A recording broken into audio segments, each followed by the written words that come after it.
Qui n'a jamais rêvé de voler?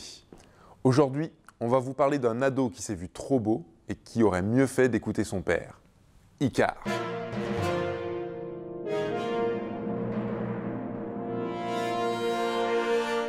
Comment ont-ils pu en arriver là? Comment Dédale, cet architecte génial, a pu se retrouver enfermé dans son propre labyrinthe avec son fils Icare? En fait, tout ça pour une histoire de taureau, d'amour, de monstres et de fil de laine. Pour résumer, Minos, le roi de Crète, enfermé dans le labyrinthe construit par Dédale, le Minotaure, fruit des amours de sa femme Pasiphaë et d'un taureau.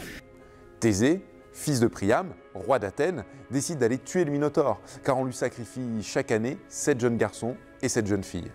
Pour cela, il va recevoir l'aide d'Ariane, la fille de Minos, qui tombe éperdument amoureuse de lui. Elle va lui confier une pelote de laine qu'il déroulera lorsqu'il va rentrer dans le labyrinthe construit par Dédale pour y enfermer le Minotaure sur les ordres de Minos, afin que Thésée, fils de Priam, roi d'Athènes, retrouve son chemin en suivant le fil. Vous suivez? Le fil de l'histoire, hein, pas le fil de laine. Mais bien entendu, ce n'est pas Ariane qui avait pu avoir cette idée géniale. C'est Dédale qui lui a soufflé. Et lorsque Minos l'apprend, il décide d'enfermer Dédale et son fils Icare dans le labyrinthe. Et on revient au début. Comment s'en sortir? Sans le fil d'Ariane? Impossible. Même pour Dédale de retrouver son chemin. Une seule solution, la voie des airs. Dédale observe le vol des oiseaux. Il récupère quelques plumes et fabrique 2 paires d'ailes. Une pour lui et une pour son fils. Il les fixe sur le dos avec de la cire. Et il met en garde son fils.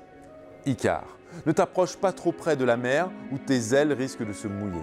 Et surtout, ne t'approche pas trop près du soleil où la cire risque de fondre. Et Icare, en bon ado qui se respecte, lui répond « C'est bon là, papa !» Tels des oiseaux, Icare et Dédale s'élèvent dans le ciel. Que c'est bon de voler. Icare se laisse griser par ses sensations. Il est attiré par la chaleur du soleil. Il se sent libre. Il se sent puissant, aussi puissant qu'un dieu. Mais un simple mortel ne peut pas être l'égal d'un dieu. Il s'approche trop près du soleil. La cire fond. Les ailes d'Icare tombent et il chute au fond des flots. Moralité, il faut toujours écouter son père.